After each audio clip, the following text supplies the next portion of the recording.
Madre mía, otro vídeo.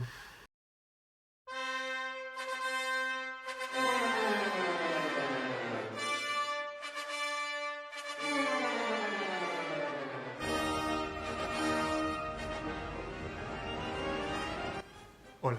Para este vídeo he decidido que voy a hablaros de una cosa más seria que los vídeos anteriores. Igual este vídeo es un poco más aburrido, menos entretenido, pero a la vez es un tema que me parece importante y de gran relevancia. Y como son mis vídeos y hago lo que me da la gana, pues eso que os lleváis. Voy a hablaros de lo que he decidido llamar la discriminación lingüística. ¿Qué es la discriminación lingüística? Son todos los procesos por los cuales una persona puede ser discriminada a causa del idioma o de la lengua, ¿vale? Del lenguaje, que no son pocos. Oh my God. Muchas de las cosas que voy a decir tienen una carga subjetiva, ¿vale? Voy a dar mi opinión, al fin y al cabo, sobre temas en los que se supone que me he documentado, he buscado información y tal por mi cuenta, o sea, por internet. Yo no soy ningún experto en lengua, ni en filología, ni en nada que se le parezca. Simplemente me gustan mucho los idiomas y me apetecía hacer un vídeo sobre esto. Y ya está.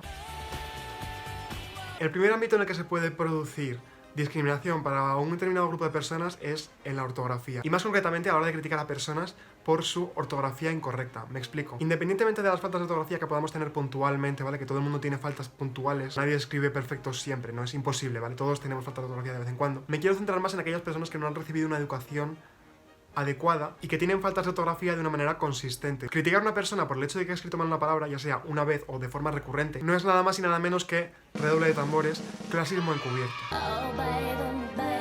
¿Por qué digo que es clasismo? Porque al fin y al cabo una persona educada está criticando a una persona que ha tenido menos educación. Por supuesto, aparte del hecho de que mucha gente, aunque tenga acceso a estudios, no puede aprovecharlos, y no es porque sean precisamente unos vagos. Muchas veces hay más factores psicológicos, sociales, económicos, es que me da igual, que también juegan un rol importante en la vida de la gente y que hacen que un niño no llegue a recibir la educación que merece. Who would have thought? Not me.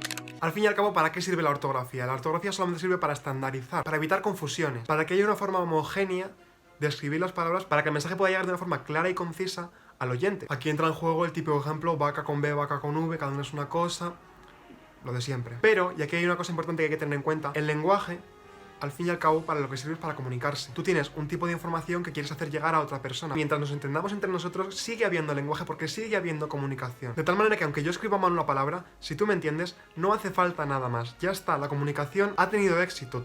Yo tenía un mensaje que decirte y tú has entendido ese mensaje. También os digo, depende de la persona. Yo, por ejemplo, tengo profesores en la universidad que se supone que tienen un doctorado y que tienen unas faltas de ortografía que, o sea, ¿en qué cabeza cabe? Esa persona no es que haya recibido una mala educación, porque la educación la ha tenido. Lo que pasa es que no sé, o sea, cosas como ponerle la tilde a la palabra pie, o no saber distinguir entre por qué junto, separado, con o sin tilde, pues hombre, por no hablar de si no junto o si no separado. Pero bueno, eso ya son otros temas en los que no me quiero meter. Otro aspecto del ámbito lingüístico que puede generar discriminación es la diglosia. ¿Qué es la diglosia? Os preguntaréis. La diglosia es el estado que se da en una región, país, lo que queráis, en la que hay dos idiomas que tienen un distinto estatus social. Es decir, que una de las lenguas se utiliza para cosas más formales, más oficiales, mientras que la otra se usa para el habla común, para la familia, los amigos, poco más. Un ejemplo muy claro y que se pone siempre cuando se habla de esto es el caso del árabe. El árabe están los dialectos que se habla en cada país y aparte está el árabe estándar, por así decirlo, que es como el oficial, que se usa pues para el gobierno, el que se usa para las noticias, para todo ese tipo de cosas. Esto, que en un principio puede parecer algo bueno, positivo, porque al fin y al cabo la gente que vive allí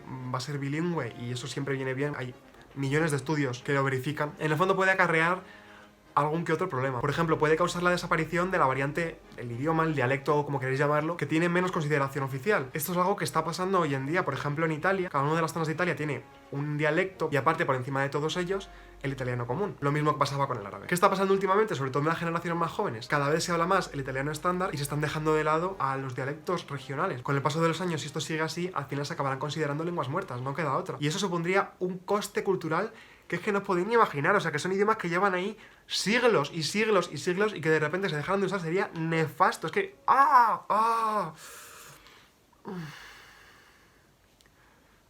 Por eso las políticas lingüísticas en las regiones bilingües de España son tan importantes. Por otra parte, la lengua oficial, la lengua que tiene el mayor estatus social, no siempre es la lengua nativa del pueblo. Bueno, de hecho nunca lo es. La lengua nativa oficial suele ser la común, la que se usa con la familia y con los amigos. La otra es la que la gente aprende para poder comunicarse. De manera que una vez más, la gente con peores recursos económicos habrá recibido una peor educación y con lo cual no será capaz de expresarse tan bien como lo harían otras personas en la lengua oficial.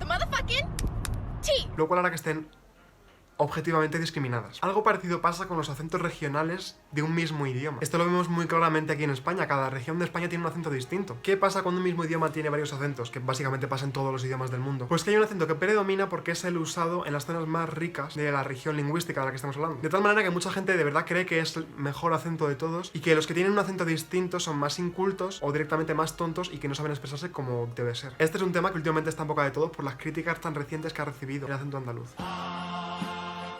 Incluso hay gente que se avergüenza de su propio acento y decide perderlo en favor del otro, es decir, decide imitar al acento considerado superior. Sin embargo, una vez más, volvemos a lo que he dicho antes. Al fin y al cabo, el objetivo del idioma es comunicarse, y tú tengas el acento que tengas, estás dando a entender tu mensaje. De tal manera que ningún acento es más válido que otro. Incluso gente con acento que a ti te cuesta comprender, o sea, yo lo reconozco, hay acentos de España que me cuesta entender, porque son más cerrados y estoy menos acostumbrado a ellos, y me cuesta entenderlos, o sea, es que es así.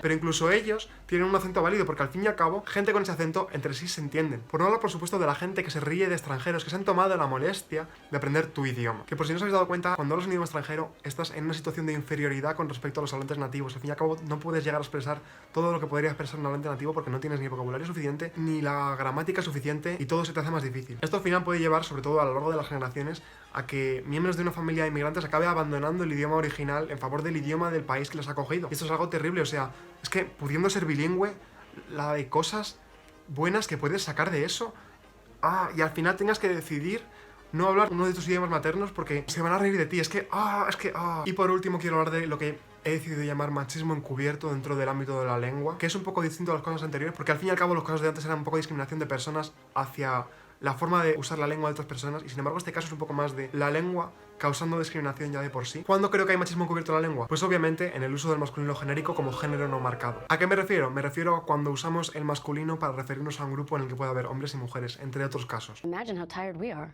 Antes de seguir quiero hacer un par de aclaraciones. La primera, que obviamente el dividir a los sustantivos en géneros no es machista de por sí. Lo que se considera machista es el hecho de usar el masculino de una forma genérica para referirse a grupos en los que también se encuentran mujeres. Y segundo, que obviamente el lenguaje no es la causa de que haya machismo, sino la consecuencia. Si así fuera, en las regiones en las que se hablan idiomas que no tienen géneros no habría machismo, lo cual no pasa. Hay machismo en todas las sociedades de todas las culturas del mundo, básicamente. De tal manera que cambiar este tipo de cosas dentro del idioma no va a suponer la cura del machismo, ojalá, sino que lo que se pretende es un poco acabar con los vestigios del machismo heredado que nos quedan todavía hoy en día y que por supuesto tenemos que erradicar. De todos los idiomas que hay en el mundo que utilizan el género gramatical, que son miles, literalmente miles, he encontrado una decena, es decir, unos 10 idiomas más o menos para que os hagáis una idea, de idiomas que en algunos contextos gramaticales utilizan el femenino genérico. Sin embargo, esto muchísimas veces es trampa. ¿Por qué? Porque primero, algunos de esos idiomas lo que hacen es una distinción entre género masculino para hombres y animales machos y el resto de cosas, es decir,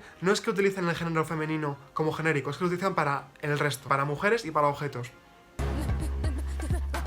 Y otros de estos idiomas que he encontrado lo que hacen es utilizar al femenino genérico en unas determinadas circunstancias, pero no, por ejemplo, para referirse a grupos. En grupos siguen utilizando el masculino. Y como ya he dicho varias veces en este vídeo, para que el lenguaje funcione tengo que ser capaz de hacer llegar mi mensaje. Si yo, por ejemplo, digo les niñes para referirme a los niños y las niñas, y vosotros me seguís entendiendo, el lenguaje está funcionando porque sigue habiendo comunicación y el mensaje está llegando a vosotros. A donde quiero llegar es que el idioma pertenece a los hablantes. Al fin y al cabo, las normas de un idioma las hacen los hablantes. La RAE lo único que hace es recopilar esas normas. Entonces, por mucho que la RAE diga que no se puede hacer porque el idioma no funciona así, oh Dios mío, si con el paso del tiempo un gran número de hablantes adapta esa forma de hablar, al final se acaba convirtiendo en una regla más del idioma. Aunque para eso primero tiene que calar un poco en nuestro habla. Pero que nos digan que no se puede porque los idiomas llevan evolucionando siglos. Un idioma no deja de cambiar, es una cosa viva. Si los idiomas no cambiaran, seguiríamos hablando latín ahora mismo. Dicho todo esto, a mí personalmente me gusta más el uso de la E porque primero es más corto que decir los niños y las niñas. Y esto es importante porque economía del lenguaje, y aparte se puede pronunciar, porque una arroba o una X no se pueden pronunciar. Y nada, hasta aquí el vídeo. Como ya he dicho, todo lo que he mencionado en este vídeo es personal, propio y subjetivo. No digo verdades absolutas. Además, repito, no soy experto en este tema, con lo cual si me he confundido en algo, decídmelo. Y nada más. Espero que os haya gustado. Si os ha gustado, pues no sé, compartidlo o algo. Y nada, adiós.